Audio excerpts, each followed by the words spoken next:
Praise the lord. లూకా సువార్త 2వ అధ్యాయం. ఆ దినములలో సర్వలోకమునకు ప్రజాసంఖ్య రాయవలనని కైసరు ఔగుస్తు వలన ఆజ్ఞ ఆయను. ఇది కురేనియు సిరియా దేశమునకు అధిపతి అయ్యున్నప్పుడు జరిగిన మొదటి ప్రజాసంఖ్య. అందరును ఆ సంఖ్యలో రాయబడుటకు తమ తమ పట్టణములకు వెళ్ళిరి. యేసేపు దావీదు వంశములోను గోత్రములోను పుట్టినవాడు గనుక తనకు భార్యగా ప్రదానము చేయబడి గర్భవతి అయ్యుండిన మరియతో కూడా ఆ సంఖ్యలో రాయబడుటకు గలిలయలోని నజరేతు నుండి యూదయలోని బెత్లెహేము అనబడిన దావీదు ఊరికి వెళ్ళెను. వారక్కడ ఉన్నప్పుడు ఆమె ప్రసవ దినములు నిండెను గనుక తన తొలుచూలు కుమారుని కని పొత్తిగుడ్డలతో చుట్టి సత్రములో వారికి స్థలము లేనందున ఆయనను పశువుల తొట్టిలో పరుండబెట్టెను. ఆ దేశములో కొందరు గొర్రెల కాపరులు పొలములో ఉండి రాత్రివేళ తమ మందను కాచుకొనుచుండగా ప్రభుదూత వారి యొద్దకు వచ్చి నిలిచెను. ప్రభువు మహిమ వారి చుట్టూ ప్రకాశించినందున వారు మిక్కిలి భయపడిరి. అయితే ఆ దూత, భయపడకుడి, ఇదిగో ప్రజలందరికీ కలుగబోవు మహా సంతోషకరమైన సువర్తమానము నేను మీకు తెలియజేయుచున్నాను. దావీదు పట్టణమందు నేడు రక్షకుడు మీ కొరకు పుట్టియున్నాడు. ఈయన ప్రభు అయిన క్రీస్తు. దానికిదే మీ కానవాలు. ఒక శిశువు పొత్తిగుడ్డలతో చుట్టబడి ఒక తొట్టెలో పండుకొనియుండుట మీరు చూచెదరని వారితో చెప్పెను. వెంటనే పరలోక సైన్య సమూహము ఆ దూతతో కూడా నుండి సర్వోన్నతమైన స్థలములలో దేవునికి మహిమయు ఆయనకిష్టులైన మనుషులకు భూమి మీద సమాధానమును కలుగును గాక అని దేవుని స్తోత్రము చేయుచుండెను. ఆ దూతలు తమ యొద్ద నుండి పరలోకమునకు వెళ్ళిన తరువాత ఆ గొర్రెల కాపరులు జరిగిన ఈ కార్యమును ప్రభువు మనకు తెలియజేయించి ఉన్నాడు. మనము బెత్లెహేము వరకు వెళ్ళి చూతము రండని ఒకనితోనొకడు చెప్పుకొని త్వరగా వెళ్ళి మరియను యేసేపును తొట్టిలో పడుకొని ఉన్న శిశువును చూచిరి. వారు చూచి ఈ శిశువును గూర్చి తమతో చెప్పబడిన మాటలు ప్రచురం చేసిరి. గొర్రెల కాపరులు తమతో చెప్పిన సంగతులను గూర్చి విన్నవారందరూ మిక్కిలి ఆశ్చర్యపడిరి.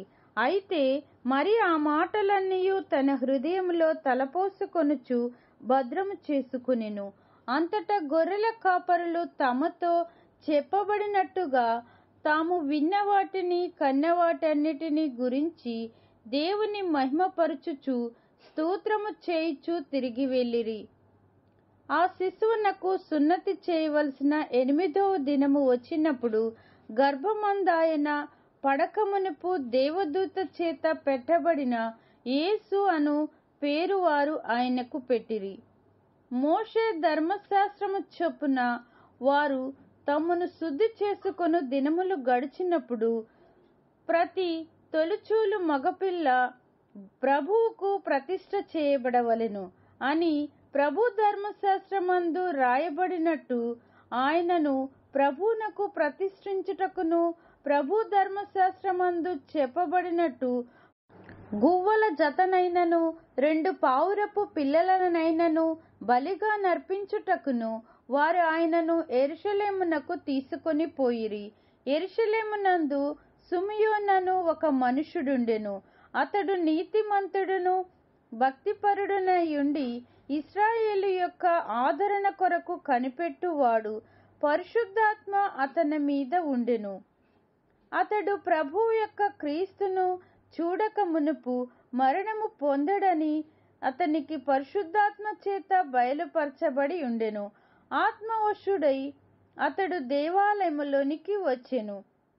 అంతటా ధర్మశాస్త్రాధిపతి చొప్పున ఆయన విషయమై జరిగించుటకు తల్లిదండ్రులు శిశువైన యేసును దేవాలయములోనికి తీసుకొని వచ్చినప్పుడు అతడు తన చేతులలో ఆయనను ఎత్తుకొని దేవుని స్తుతించుచు ఇట్లనెను, నాదా, ఇప్పుడు నీ మాట చొప్పున సమాధానముతో నీ దాసుని పోనిచ్చుచున్నాను.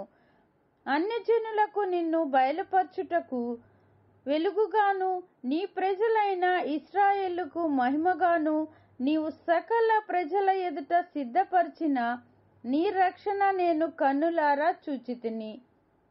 యోసేపును ఆయన తల్లియు ఆయనను గూర్చి చెప్పబడిన మాటలను విని ఆశ్చర్యపడిరి. సీమోనును వారిని దీవించి, ఇదిగో, అనేక హృదయాలోచనలు బయలుపడినట్లు ఇశ్రాయేలులో అనేకులు పడుటకును తిరిగి లేచుటకును వివాదాస్పదమైన గురుతుగా ఈయన నియమింపబడి ఉన్నాడు. మరియు నీ హృదయములోనికి ఒక ఖడ్గము దూసుకొని పోవునని ఆయన తల్లి అయిన మరియతో చెప్పెను. మరియు ఆషేరు గోత్రికురాలును పనూయేలు కుమార్తెయునైన అన్న అను ఒక స్త్రీ ప్రవక్తియుండెను.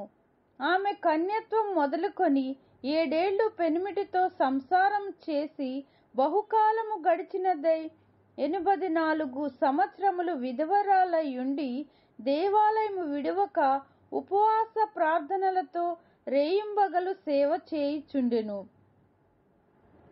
ఆమె కూడా ఆ గడియలోనే లోపలికి వచ్చి దేవుని కొనియాడి యెరూషలేములో విమోచన కొరకు కనిపెట్టుచున్న వారందరితో ఆయనను గూర్చి మాట్లాడుచుండెను.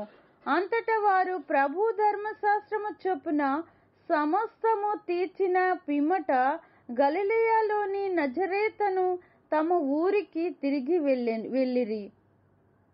బాలుడు జ్ఞానముతో నిండుకొనుచు ఎదిగి బలము పొందుచుండెను. దేవుని దయ ఆయన మీద ఉండెను. పస్కా పండుగప్పుడు ఆయన తల్లిదండ్రులు ఏటేటా యెరూషలేమునకు వెళ్ళుచుండువారు. ఆయన 12 ఏళ్ల వాడై ఉన్నప్పుడు ఆ పండుగనాచరించుటకై వాడుక చొప్పున వారు యెరూషలేమునకు వెళ్ళిరి. ఆ దినములు తీరిన తరువాత వారు తిరిగి వెళ్ళుచుండగా బాలుడైన యేసు యెరూషలేములో నిలిచెను. ఆయన తల్లిదండ్రులు ఆ సంగతి ఎరుగక ఆయన సమూహములో నున్నాడని తలంచి యొక్క దిన ప్రయాణము సాగిపోయి తన బంధువులలోనూ నెలవైన వారిలోనూ ఆయనను వెదుకుచుండిరి. ఆయన కనబడనందున ఆయనను వెదకుచు యెరూషలేమునకు తిరిగి వచ్చిరి. 3 దినములైన తరువాత ఆయన దేవాలయములో బోధకుల మధ్య కూర్చుండి వారి మాటలను ఆలకించుచు వారిని ప్రశ్నలు అడుగుచూ ఉండగా చూచిరి. ఆయన మాటలు వినిన వారందరూ ఆయనను ప్రజ్ఞకును ప్రత్యుత్తరములకును విస్మయముందిరి. ఆయన తల్లిదండ్రులు ఆయనను చూచి మిక్కిలి ఆశ్చర్యపడిరి. ఆయన తల్లి, కుమారుడా, మమ్మను ఎందుకు ఇలాగు చేసితివి? ఇదిగో, నీ తండ్రియు నేనును దుఃఖపడుచు నిన్ను వెదుకుచుంటిమని ఆయనతో చెప్పగా ఆయన, మీరేలా నన్ను వెదుకుచుంటిరి? నేను నా తండ్రి పనుల మీద నుండవలెనని మీరెరుగరా అని వారితో చెప్పెను. అయితే ఆయన తమతో చెప్పిన మాట వారు గ్రహింపలేదు. అంతటా ఆయన వారితో కూడా బయలుదేరి నజరేతునకు వచ్చి వారికి లోబడి ఉండెను. ఆయన తల్లి ఈ సంగతులన్నిటినీ తన హృదయములో భద్రం చేసుకొనెను. యేసు జ్ఞానమందును వయసునందును దేవుని దయయందును మనుషుల దయయందును వర్ధిల్లుచుండెను. దేవుడు తన వాక్యమును దీవించునుగాక. ఆమేన్.